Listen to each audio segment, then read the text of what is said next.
I want you to make sure that you save your questions, put them in the chat box, and Ben will do his very best at the end of this to answer. So this evening we have Ben Carey. He is the founder and owner of Morse Alpha Expeditions. I don't think we ever overlapped at the Hurricane Island Outward Bound School, but we are both products of the Hurricane Island Outward Bound School. And he has gone off to make a fantastic career for himself in the maritime industry. And he is a writer, a parent, and an explorer. So I'm going to give it to you, Ben. Okay, thank you. You guys got me okay? We got you okay. All right, super duper. Thank you. Yes, parents. So you may hear my 3-year-old in the background. I enlisted my good friend Garth Wells, who owns the schooner Louis R. French, to come over and babysit for me.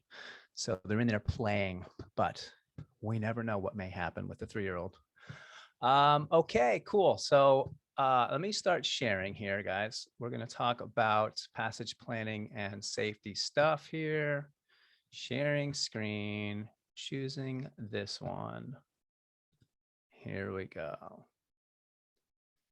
You guys got me? All right, cool. Let me play this slideshow.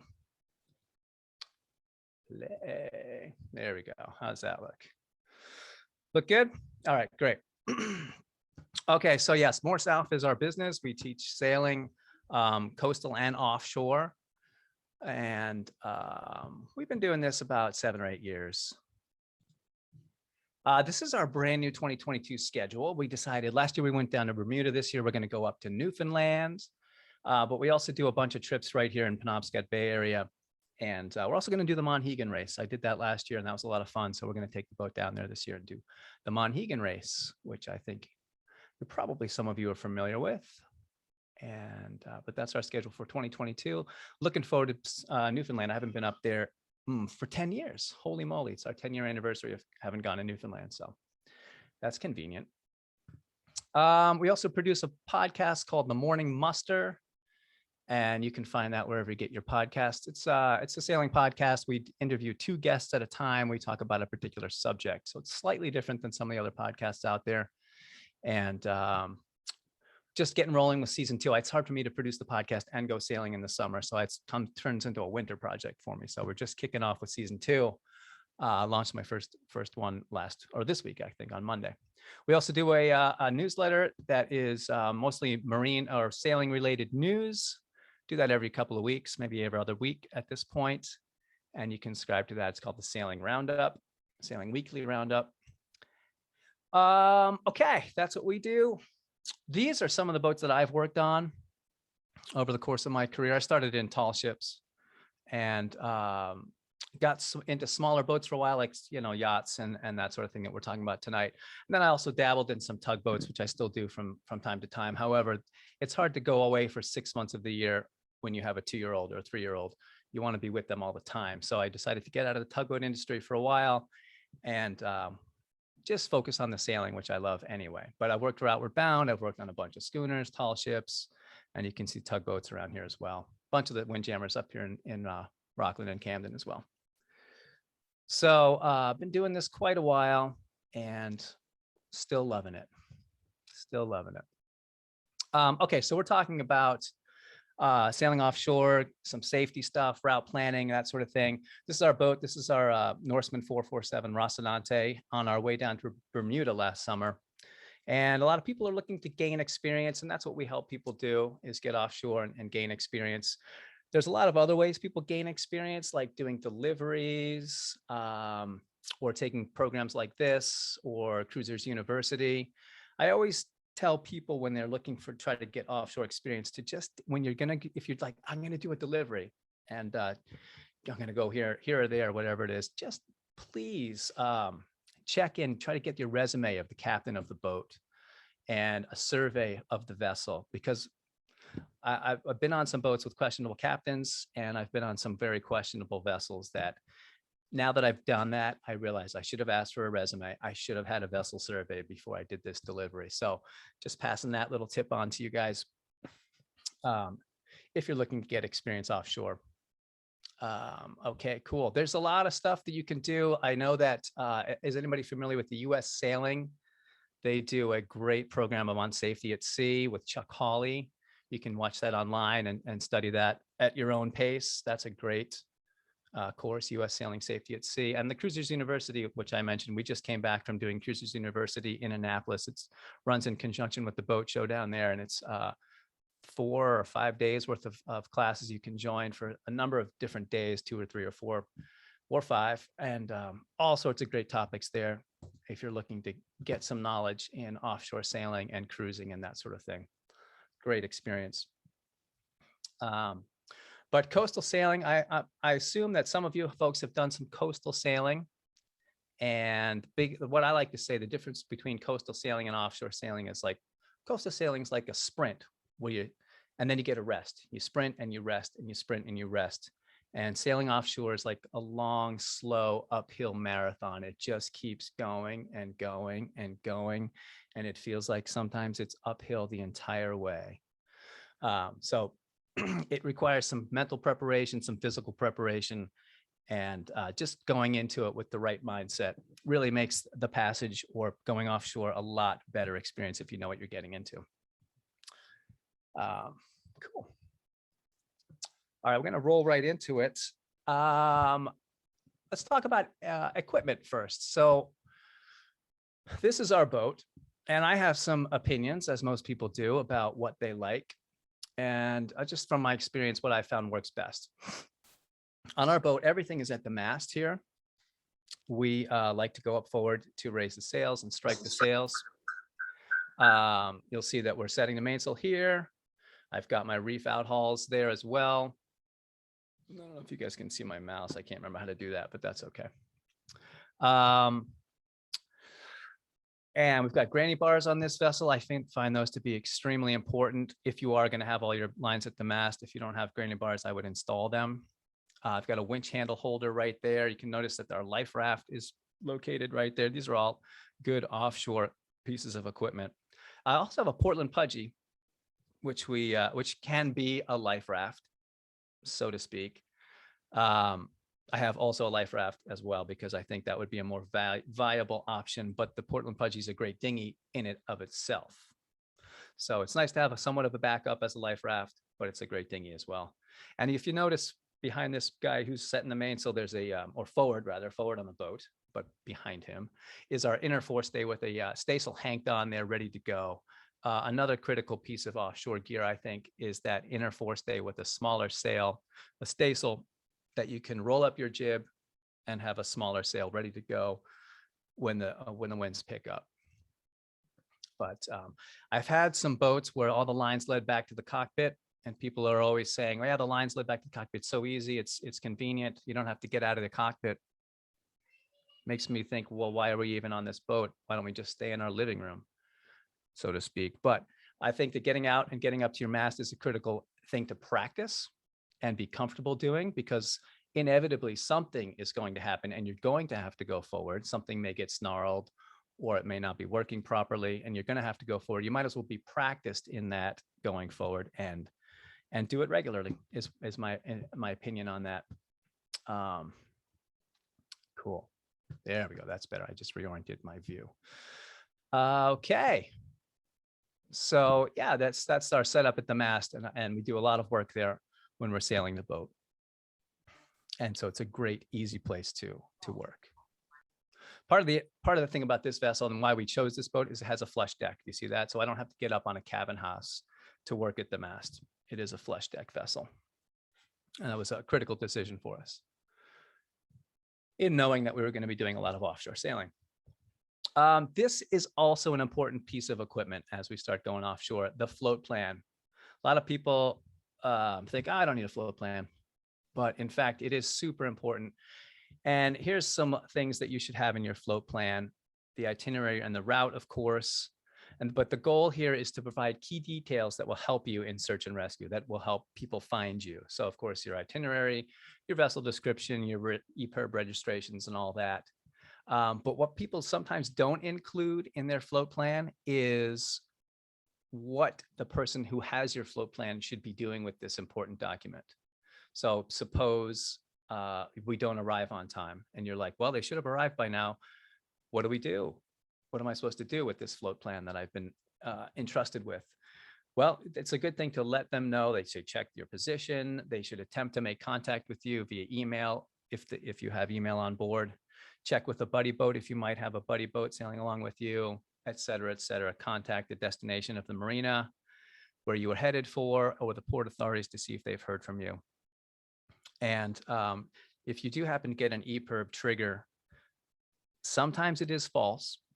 Don't assume it's false, but sometimes it is a false trigger.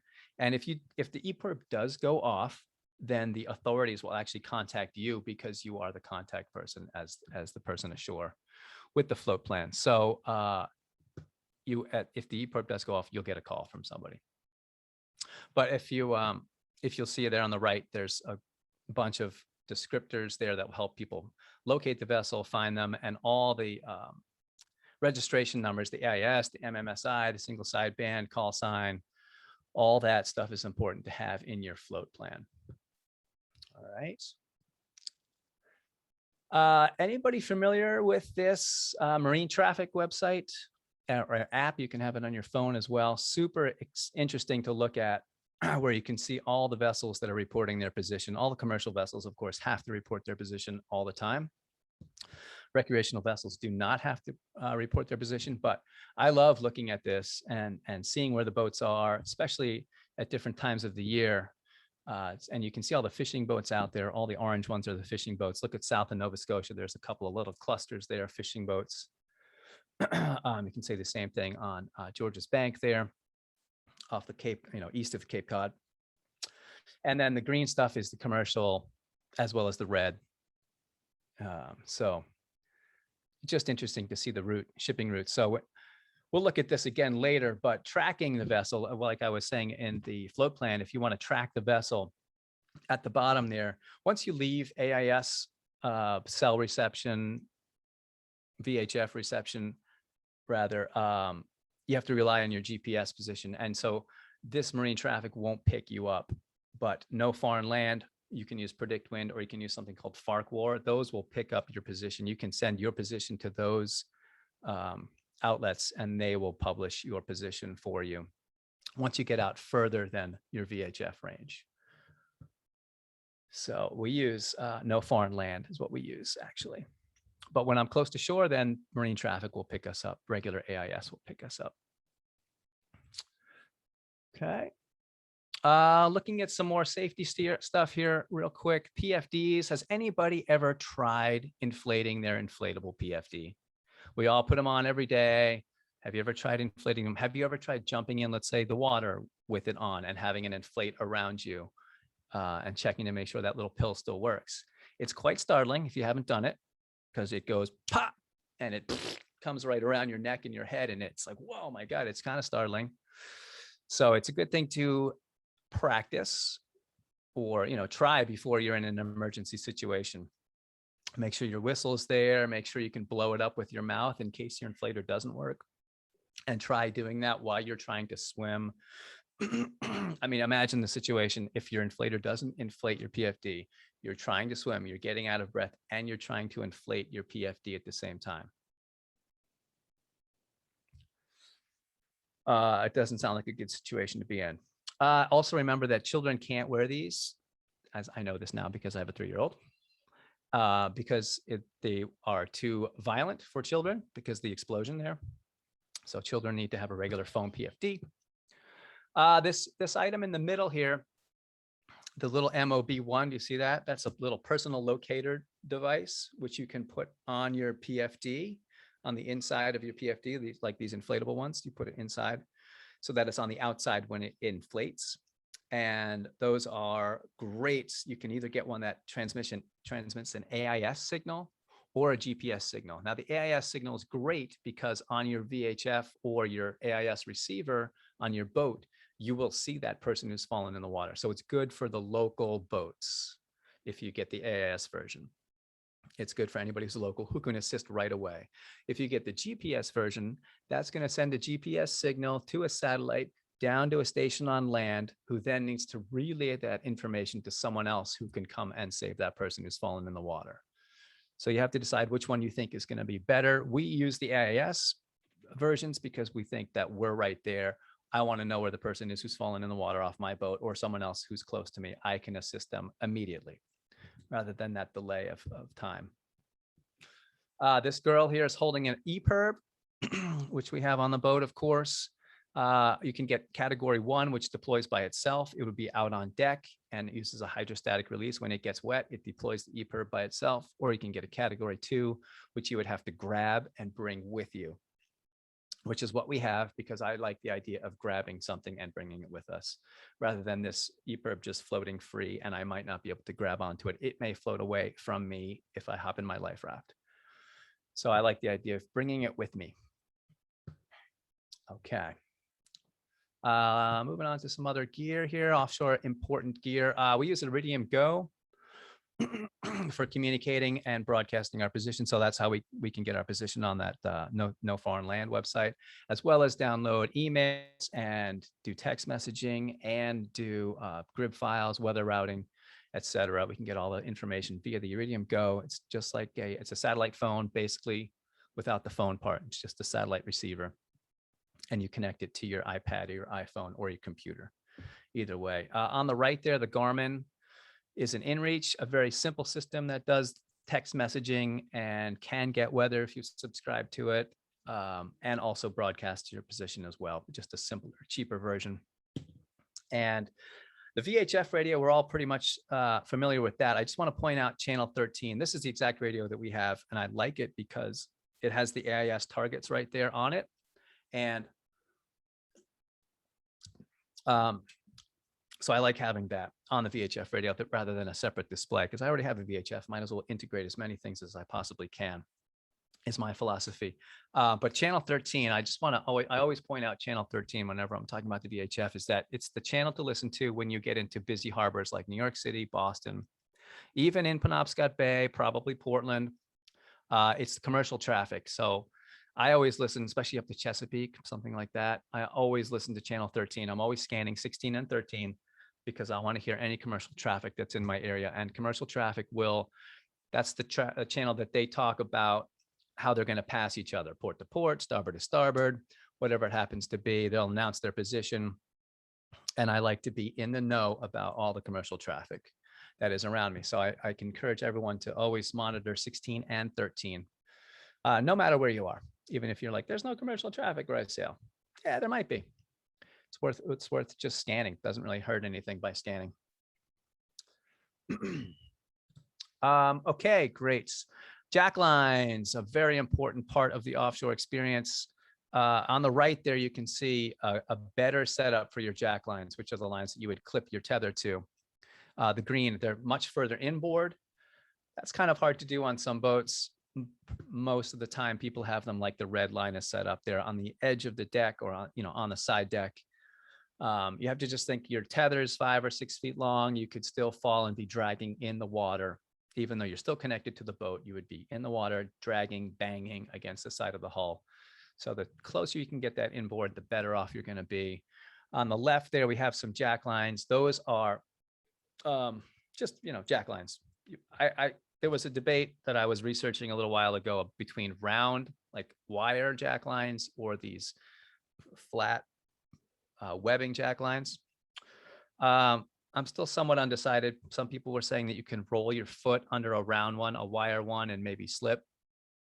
But I just feel like there's so many things on deck that you need to watch out for anyway when you're walking around that I just don't know if that would be a consideration worth not having wire. And the reason I would like wire is because it doesn't stretch.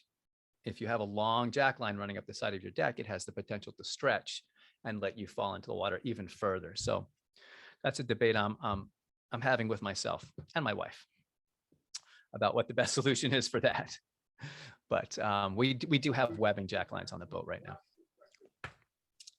now. Getting back to some of the sail handling stuff that I was talking about at the masts, just want to point out how our reefing system works and that we have 3 reef points in our mainsail, critical, rather than having to switch to a storm trysail. That's pretty much, as far as I know, all my my peers have gone away from storm trysails and just gone to having 3 deep reefs in the mainsail. There's no point in switching sails and having an extra sail that you have to take care of and have Hank on and whatnot ready to go, when you can pretty much do the same thing with your mainsail and have a small 3rd reef. And you can see the reefs on that sail going up there. If you look at the top left picture, there's our clew out haul. And you'll notice I've been using a low friction ring to get the lead right on that clew out haul. Look how nicely that clew out haul line leads. It doesn't have to go through the sail. It goes out and down to the boom. It's a beautiful lead and doesn't cause as much chafe on the sail, I found. And then at the lower left pictures, you'll see the tack, how our tack is connected. There's just a little hook there right by where the boom attaches to the mast. And we just have that little ring, and we can hook the tack on there, haul on the reef out haul, and we're done. It's a piece of cake. It never messes up. I used to have single line reefing on a former boat, and all my lines led to the cockpit. And I just found every time I had to reef, I didn't want to reef because it was such a hassle.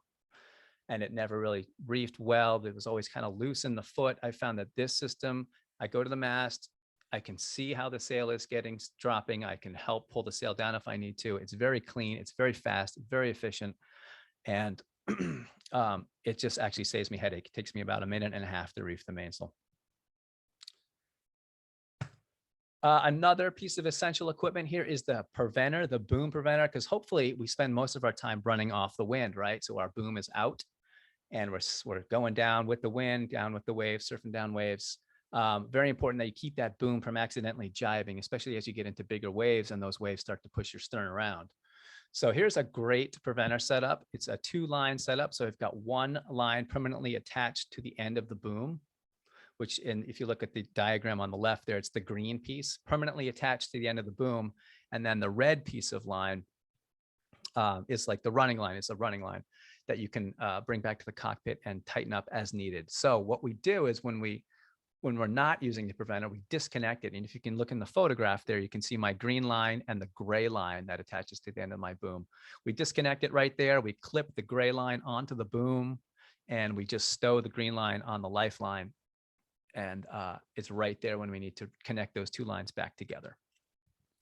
And the middle picture there at the bottom is the fair lead on the cap rail, looking forward towards the bow. You can see the bow roll, the windlass up there. That's what the line runs through forward. Just another one of those low friction rings. All right, boom preventer, essential piece of gear. You use it all the time. If we're not upwind, the boom preventer is set up, because you never know when a wave might come along and try to jibe that boom. And of course, here's Teresa on her boat, Daphne, setting the monitor wind vane. Big fan of the monitor wind vane. It worked really well for us. And then we now have one on our new boat, the 45-foot Norseman. There's a great video there. I don't know if you guys can screenshot that link, but that's an explaining video of how the monitor works that Teresa and I made. So yes, you need someone to steer the boat, and it sucks when you have to steer the boat all the time. So, and I'm a big fan of the wind vane because it doesn't draw any power. Just looking at a couple of things, heaving 2, I found that doesn't really work on most modern boats. It works on a full keel boat. It doesn't work on anything that's got a fin keel or a cutaway forefoot. I've been able to fore-reach with just the mainsail. Here's on one of my former boats there. I just had the trysail up, the picture on the left, and we were sort of hove to, and I spent 6 or 7 hours actually sleeping out there like that, not going anywhere. It was kind of rough. Doesn't look too rough, but it was pretty rough. But nice clear skies, which is always a help when it's windy. And on the right side, it's just a staysail, just another version of the staysail. I think it's an important sail to have in your arsenal. And I've always had a boat with a staysail. So rather than rolling up your jib forward where the center of effort moves forward and higher, and your sheet lead is never quite right, having a completely separate sail. This is when I do like having a completely separate sail. I don't like having a storm trysail. I'd rather have just a single main with 3 reefs, but I do like a storm staysail, a storm staysail, a storm jib that's on a separate stay like that. And just a couple other things here, these drag devices. And I encourage you guys, if you're thinking about drogues and sea anchors and that sort of thing, which is what we're talking about here. Check out dragdevicedb.com. It's drag device database. It's got really interesting articles about people who've actually used all this equipment and what they found, what worked, what did not work on a variety of different boats. I mean, the database is pretty massive. So you can find your boat or something similar to your boat and see what worked well on that style boat. So drag device database or dragdevicedb.com. On the left is a shark drogue. So that's a speed limiting drogue, but that would be running off the wind, dragging that behind us. And on the right is a more conventional parachute anchor, which you would fly or, set from the bow and just stay anchored with your bow towards the waves. Not exactly the bow, you would set it so you're at an angle to the waves. So you'd have a line at the bow and a line 3/4 of the way back. And it would get your boat on the proper angle. And that's all that stuff needs to be determined in the situation. You would be tweaking those lines to get the right angle, depending on how big the waves are and what the wind direction is. So it's not really a set it and forget it. It's a set it and tweak it all the time type thing. And then I just wanted to point out this guy. I don't know if you have heard of this guy. Can't remember his name offhand, the actual guy's name. Sailor James, I think is his name. He's on Instagram as well. But he lost his steering and had to sail 1,000 miles to Hawaii by using a drogue. So he's an expert now in steering with a drogue, which you can do by pulling on either port side or the starboard side with the drogue behind you, and it will steer the boat to some degree. But I encourage you to check out this video. He's got a couple of different videos on that scenario that just happened this summer. If you want to learn about steering with the drogue, in case you are in that situation where you lose your steering. And that's one of those situations we never really get to practice. A lot of times we'll talk about doing man overboard drills or fire drills. When I worked on schooners, we were always doing fire drills and man overboard drills and fire in the engine room or fire in the chart house, whatever it happened to be. But some of these things you can't really drill for. One would be like dismasting. Hey, let's dismast the vessel and do a drill and see how it goes. No, you're just not going to do that. So how do you really prepare for some of those issues? Well, there's a lot of articles. There's a lot of videos on YouTube like this. And I think it comes down to just researching those and thinking about what you might do over and over and over again. These are great things to do when you're on watch, mid-watch, whatever watch you happen to be offshore, thinking about those emergency scenarios that you can't actually practice for. I was delivering a boat down the Roseway, schooner Roseway, down to Bermuda, and we happened to come across a boat that had been on fire. It wasn't on fire when we saw it. They were about a mile away. They had successfully put the fire out, but all their electronics were shot. The interior was burnt out. They had no electricity, and they abandoned the boat. I think it was a Swan 56-foot boat along the lines like that. And we brought them aboard the Roseway and we sailed them down to Bermuda. And I assume at that point they went and tried to find the boat. I never heard if they found it or not. But even though the boat was floating, all the systems were shot, and they didn't feel comfortable sailing the boat on whatever it was, 300, 400 more miles to Bermuda. So all these things are important to consider and research online. There's so many good resources now about emergencies like that. All right, let's move into some watch keeping here. I love standing dawn watch. This is dawn watch in the Gulf of Maine. Last summer, I think it was. Actually, this was last May. We did a trip in May last summer. It's a bit chilly, but it was beautiful. And it was nice because there weren't that many lobster pots out yet. Got to tell you, May is a sweet time to sail up here. Over the course of our careers and our sailing, we've switched from, we used to run 3-hour watches when Teresa and I would double hand. And I'm mostly talking about double hand because I think that's the most common scenario. If you have 3 people on the boat, it's easy to get enough sleep. 4 hours on, 8 hours off. That's great. If you can get 8 hours of sleep, oof, that's luxury. But when you're double handing, it's tough to find the right combination of sleep and watch time. We used to do 3s, 3 on, 3 off, 3 on, 3 off. That 3 off just wasn't enough because it takes you half an hour to get off watch, settle down. You have to wake up at least 15 minutes before watch. So you're really down to 2 hours and 15 minutes of maybe good sleep. And that just isn't sufficient. We've since gone to 6s. We now do 6 on, 6 off. when we double hand, and that works great. If you look at the top, there are 7 watches. That's your more traditional 4 on, 8 off. But the red there is a dog watch. You can dog it so you don't stay on the same watch every day, which is nice. And the 5 watches at the bottom is 2 long, 2 6-hour watches during the day, and then 3 4-hour watches at night. And that's nice to make a shorter watch at night if you can figure out a schedule that works for you. Because standing 6 hours in the dark is a little long. 4 hours is definitely better. That 5 watch schedule there does dog automatically because it's an odd number. So those are some of our findings over the course of our career, but we went from 3 and we tried 12-hour watches. That was ridiculous. But we found 6-hour watches works really well. And it, fatigue is the worst, and it makes you make mistakes. And so sleep really needs to be a very, very important safety factor on the boat all the time. When we're standing watch, we have watch or standing orders that we abide by, basically like the rules of the boat. We make log entries every hour. We plot positions on the chart. We conduct a boat check every 1 hour or 2 hour, depending on the situation. Of course, maintain a good lookout all the time, monitor sail trim, navigation lights, monitoring the engine, all that sort of thing, the normal things you would think about. But it's nice to have it written down in your book, whatever it is, your ship's binder. We have a ship's binder which has all these documents in them, and that ship's binder is always available as a reference. So this is one of the documents in the ship's binder. And basically, it just keeps you from getting lazy. If you abide by the rules that you set for yourself, it's so easy to get lazy out there, is what you find. And so just keeping yourself on track and running it a little more regulated really keeps the boat safer the entire time. So then there's a wake the captain, the bottom one, wake the captain and crew if you see a vessel approaching weather, significant change in wind direction, et cetera, et cetera. So if something like that, if the captain or the person in charge happened to be sleeping, that would be worth waking them up for.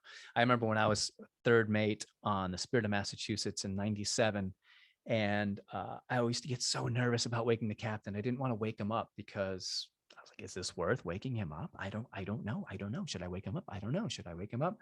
And at one point he said to me, Ben, listen, I'd rather have you wake me up 10 or 15 times for nothing than to not wake me up that one time for something. He said, otherwise, I'm never going to sleep on your watch. If you don't wake me up, then I'm never going to get any sleep. I'm always going to be worried that you're not telling me what's happening and that you're going to be putting the boat into danger. So we always tell our students that wake me up if you have any doubt. And that's if you're just double handing, wake your partner up if you have any doubt. Get a second set of eyes on something like that. This is a sample of our logbook coming from Utah on the way back. It got a little wet. That was pretty sporty that day, but yeah, we keep an just about hourly log. You can see on the left there the time. We do a position, the GPS, we do course and speed. So course and then the speed next to it. We do the wind, waves, and cloud covers. The next, we were using force 4, force 5. We were using the Beaufort scale there. Wind direction was west, southwest most of the time. 4 to 5 foot seas, those are 4 to 5 foot seas, 6 foot seas, I see. And then cloud cover. Barometer, we of course keep an eye on the barometer to check the trends. Always check the battery level. We do a boat check, which we'll talk about in a second. That's what the BC column is, and we initial it. And then if there's any notes, you can see at 1320, we had some dolphins, which is always kind of fun. And someone made some cheesy chicken casserole, I see, at 2100. So always fun to look back at the log and see some of those little notes. Looks like we had some lightning too at 2200. Exciting. Here's the boat check that we do every hour or just about. In the cabin, of course, we're running through and checking the bilge, and we're making sure the heads aren't overflowing, checking the battery levels, making sure everything's stowed, et cetera, et cetera. Navigation lights, hatches. And then we also do a walk around on deck and looking for things that have fallen off the rig, loose cotter pins, making sure the lines are still stowed well, making sure the navigation lights are still burning as they should be. If you take a lot of water over your bow or something, you have to check those nav lights. They could have gotten swamped and stopped working. It's definitely happened to me numerous times. We also like to look aloft with binoculars. You can really get a better sense of what's happening up there. You can look at your lines and see some of the chafe potential that's happening, because chafe is always the enemy when you're offshore. Things are swinging around all the time. We have this diagram of the vessel. You can see how many seacocks are on this boat, unfortunately, but that is all our seacocks, the blue ones there. So we really try to keep track of what's open and what's closed. We have this laminated, and we use a dry erase marker to circle the ones that are open. And then when we close them, we remove the circle. And just so we know what's open. So if we did have any kind of flooding, which we did have once, we had some flooding, we couldn't figure out where it was, but we went through and systematically closed all the seacocks. And we're able to trace it to one of the grande bilge pump, we call it. It's the large bilge pump out, the out seacock. Didn't have that when we first bought the boat, did not have a siphon break on that. So we're really heeled over, and water just back flooded right into the bilge through that seacock. So we have since installed a siphon break on that, and of course are not sinking. But when we tacked, the water stopped coming in, because then that seacock was out of the water. So that was also something else to think about. So I encourage you all to make a diagram like this, post it where you can all see it on your boat, circle the seacocks that are open, put your fire extinguishers on there, anything else. Since then, I've also added the ditch bag, I've added the propane shutoff, I've added the fuel shutoff. This is an early version of our diagram, which keeps getting revised and improved over the years. I do have a great video on YouTube. You can screenshot that link there, where we go over our boat check. This was on our route from Bermuda down to St. Martin. We used to having a great time on the bow there, it looks like. But we go through our entire boat check there, and you can see that in live action. Getting back to just standing watch and keeping a good lookout. We always keep the AIS on. Ships like these come up quickly. I'm sure you've experienced it, or maybe you haven't, maybe you have. But you may go down to the bathroom for 5 minutes, and all of a sudden this ship is on you, very close, within a mile or two. And when they're 2 miles away, that feels really close, because they're moving at 15 to 18 knots. And if you happen to be on a reciprocal courses, things happen quick. You're moving at 5, they're moving at 18. That's 23 knots combined that you're approaching each other. Things happen fast. So keeping a good lookout, checking your radar, and checking your AIS regularly, which is why I like to have it on that VHF. My VHF is right in the cockpit. I like seeing that little diagram. I can just see if anything pops on my diagram there. I know I need to, even though I can't see it because it may be over the horizon, I know it's out there. So I'm a really big fan of that AIS on the VHF, which is in the cockpit. All right, but remember, not all vessels are transmitting AIS, so you have to use your radar, and you have to just keep your eyeballs open. It's really easy. In fact, when I was working on tugboats, they just did not understand why all the sailboats that we came across did not show up on AIS. And I repeatedly explained to them, no, only commercial vessels are required to have AIS, not recreational vessels. Like, well, it's stupid, they should all have it. And I do agree that if some vessels are required to have it, all vessels should be required to have it, because it lulls people into the false sense of security that whatever they see on AIS is what's out there and nothing more. So I encourage everyone to get AIS, because it's safer for everybody. All right, let's move into some weather. Trying to move along quick. I got too much to talk about, but if we run out of time, we'll figure it out. Alicia will just tell me to stop. But I have some great ideas on weather. This was actually coming back from Bermuda this past summer in the Gulf of Maine. We saw some pretty big winds. But one of my favorite things is to get on the National Weather Service and look at their area forecast discussion. I highly encourage you to do it. A lot of the weather apps on your phone will have this, as well as an accessible link to get to in the weather app. But I love reading what the weather forecasters have to say. And all those words that are blue and underlined, you can click on them and get a pop-up with the definition of what that all means. So you can begin to learn their lingo. But these guys will be here. They're talking about, it's like their monologue of what they're thinking about. It's not just the forecast. It's like, well, I think it might do this. And if it does go this way, then it's going to do this. And if it does go that way, then it's going to do this. So their insights are pretty invaluable.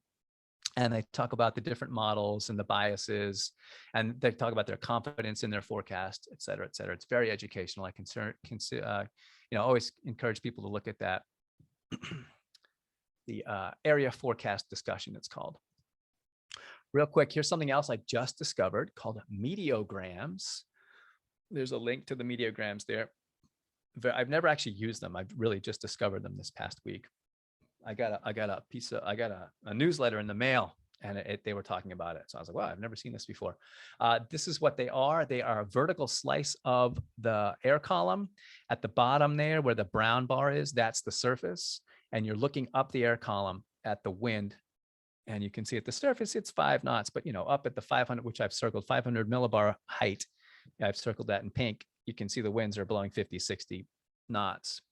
There's also that blue patch is rain. So there's some rain aloft, but not at the surface. It's just an interesting, something new for me that I don't know if it's going to be useful, but I think it's kind of cool looking and seems to have some interesting data. And this is over time. The weird thing about this graph is that today is at the right and the future is at the left. So you can see the days, it's 2, 3, 4, 5. And then after the slash is the hours, 6 in the morning, 18 or 6, 1800, 6, 1800.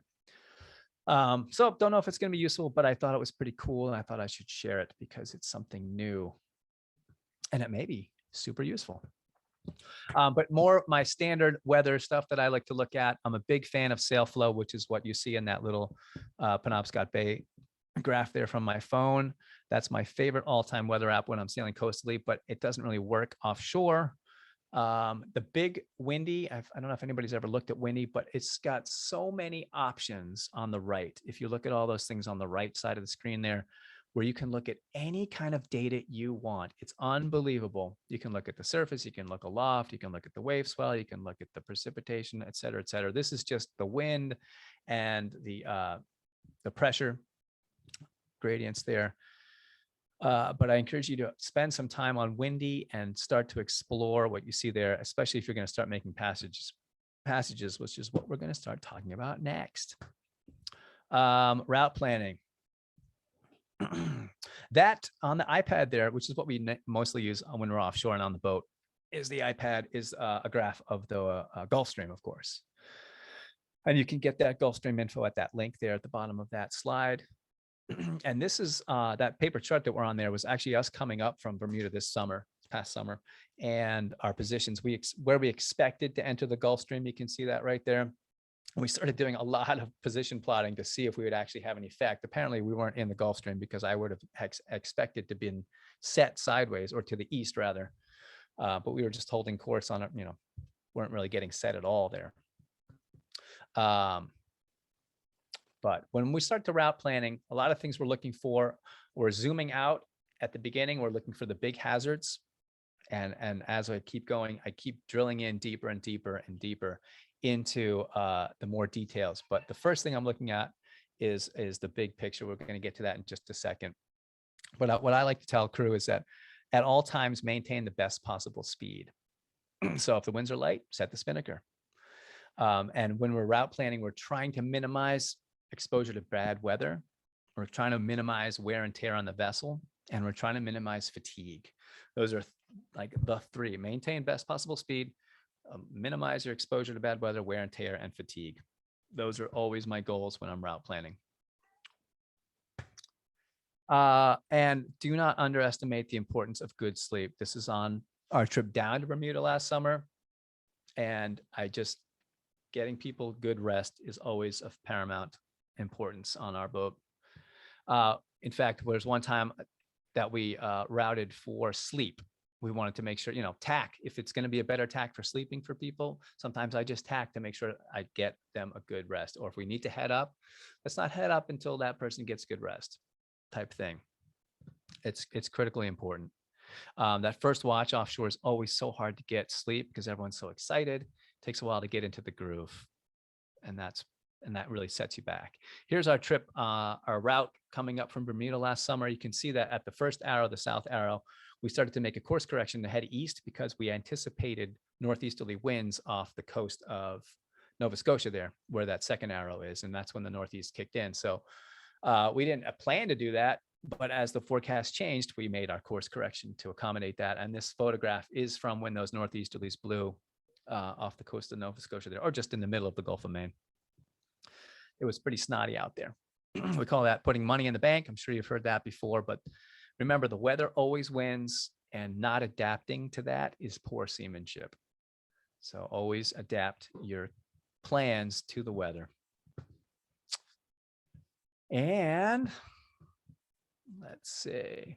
And if you haven't sailed at night, I encourage you to do it on a calm night, an easy night, just to get used to it. It's very tricky, especially making those landfalls at night. I always try to heave to. In fact, coming back from Bermuda, we hove to for about 9 hours because we were going to make landfall at night. And I do not like to make landfall at night. I do not like to sail in lobster pots at night, so I don't ever do it. So we hove to in like 500 feet of water because there's no lobster pots out that far. Well, there's very few at least. And we just waited until sunrise to go in. I've got just a couple more slides if you guys can stick with me. We're going to go to Newfoundland next summer. And so I just started with this big picture, Maine to Newfoundland. I just zoomed out. I'm looking at some of these banks that I've circled. I'm looking at the Laurentian Channel. I know there's going to be some ships going in there. They're going to go into the Gulf of St. Lawrence and down into the Great Lakes, basically. I expect fishing boats at all those banks, and just, starting to zoom out and just get my mind into the game here, and then start to dig deeper. Of course, cruising guides are super helpful, mostly for anchorages and stuff that's close to the coast, but some of them will also have some really good information for the offshore stuff. But this is about a 915-mile passage. I expect to see some fog. I have to get some more data on what the fog season is. If I'm early enough, there might be some icebergs off the east coast of Newfoundland, but typically in July, those will start to fade away. And it's important to get some local knowledge research. I think at those capes, I know that Cape Sable there. Cape Sable? What's the southwestern Nova Scotia Cape? I can't remember, but just north of Browns Bank, I know the current rips around there into the Bay of Fundy. I know it because I've done it. I know at Cape Race on the southeastern side of Newfoundland, that point also has a lot of current. So all those points have a lot of current, but that data is also available in cruising guides and that sort of thing. And then as we drill deeper and deeper into planning stages, I'm going to start looking for bailout options. Where can I duck in case there's a really bad storm coming along this route? And as far as getting weather, I'm a big predict wind fan, and you can run out routes. You can see the bottom there. I've got my boat and different routes. I told it where I'm going to start, and I've told it where I'm going to end. And you can choose the dates you want to leave, and it will give you some routes. It'll, plot them out for you based on the different weather models. We're looking at 6 different weather models there. The different colors will route you in different directions based on as your boat moves along that track. You have to tell it how fast your boat goes, how big it is, et cetera, et cetera. So it can know your boat speed in various points of sail and wind speeds, and it will move your boat along. And well worth checking out. You can do this for free online with Predict Wind. And that graph, that table graph at the top there, has the 6 different weather models at the top. And then it tells you all sorts of interesting data about this passage, predicted passage, not the passage you've made, but what they predict you'll have. And you can see there that the motoring time was 0.5 days. Tells you, I set a threshold. If the boat drops below 3 knots, we're going to turn on the engine. So you can set all sorts of thresholds in this app to really give yourself an accurate amount of time this passage is going to take. And to me, it's saying 5 days, 3 hours, 5 days, a little over 5 days to make that passage is what it's telling me, based on the forecast today or yesterday, whenever I ran this out. So a super useful tool. But honestly, the best practice, and I encourage everyone to never sail to a schedule like I always do. Don't do what I do. Don't sail to a schedule.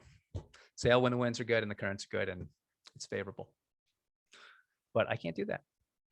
But that's what I got for you. How'd I do? A little over time. And you did fantastic. Are you okay if I ask you a few questions from the crowd? Mm-hmm. All right. So some of them are pretty straightforward, but do you sail as a family together? And does that mean, do you sail with your son? We have sailed with him, but only around Penobscot Bay so far. But yes, we've done a couple overnights. We went over to Pulpit type thing, just a couple overnights. And do you have any recommendations for child PFDs? No, I don't, because most of ours are hand-me-downs. Gotcha. So we just take what we get because that's how we roll. I like it. So it seems like you do a tremendous amount of sailing for work. And do you still enjoy sailing for fun? And where do you like to sail? I like my job. I like my job a lot. So it is fun and it is work at the same time. I feel like I've lucked out. Favorite places to sail on this planet? Favorite places? I still love Maine. Maine is really great. It's one of my favorite places. And it's been a while since I've been to Newfoundland, so I'm looking forward to getting back there. It's absolutely gorgeous. And I haven't really sailed too many places, actually. Most of it's been the Atlantic Ocean, and that's it, really. So.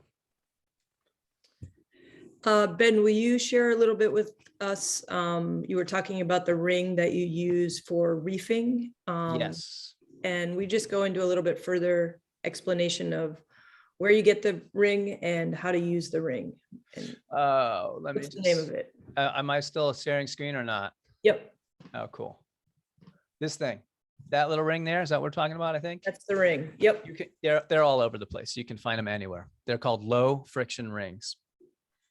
When you say you can find them anywhere, do you mean like Hamilton Marine? Yep, West Marine, Hamilton Marine, all those places. Any chandlery, Amazon.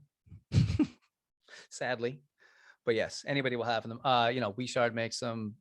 All the main hardware make them. This one's Antel. This is Italian version. And Ben, sorry to ask a very simple question possibly, but do you have one ring that you use for each reef point, or do you have a ring for each reef point? Oh yeah, those are fastened to the sail. You can see that they're tied in there with a small white line. Okay. On the outhaul, the reef outhaul there. Yeah, they're on each reef point. Excellent. All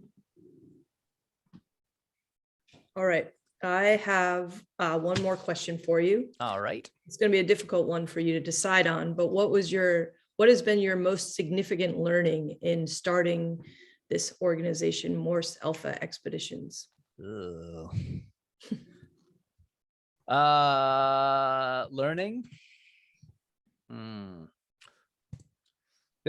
Well, not this one, but gosh, there's so many little ones, I can't say I've had one significant one that goes up. I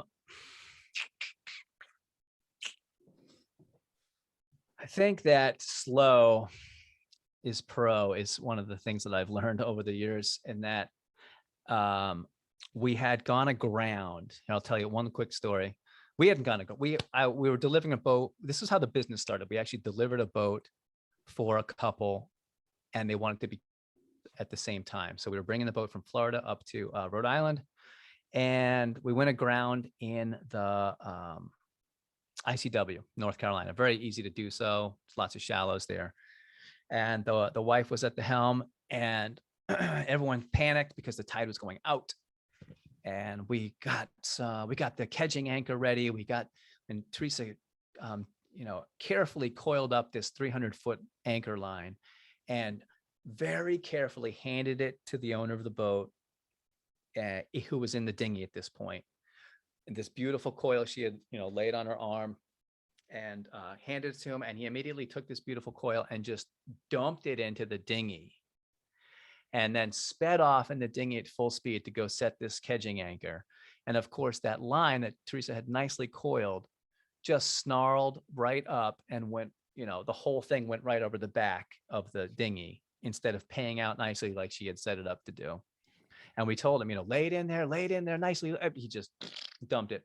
And he was just in a panic, and he was hurrying and wasn't thinking. And I think that that's always a good lesson, is that slow is pro. And I learned that one of the tugboat captains I worked for, he said that to me when he was teaching me to drive the boat and dock the barges. And he said, "Ben, slow is pro." He's this, guy from the South who had been doing it for years. And he said, "Slow is pro." So I think that's always a good lesson. And it's something you have to keep relearning every time almost, because it's easy to get into panic. I'm surprised you learned that on tugs and not on pulling boats. Oh yeah, slow is just a way of life. Yeah. Well, Ben, I can't thank you enough. What a fabulous evening with you. And I really appreciate you taking the time. And it was really great chat. And Great. thanks for sharing your wealth of information with all of us. How do I stop sharing? Oh, I stopped sharing, right? Stop sharing. You got it. You got it. My pleasure. All right. We'll talk soon. All right, everybody. Bye. Thank you so much.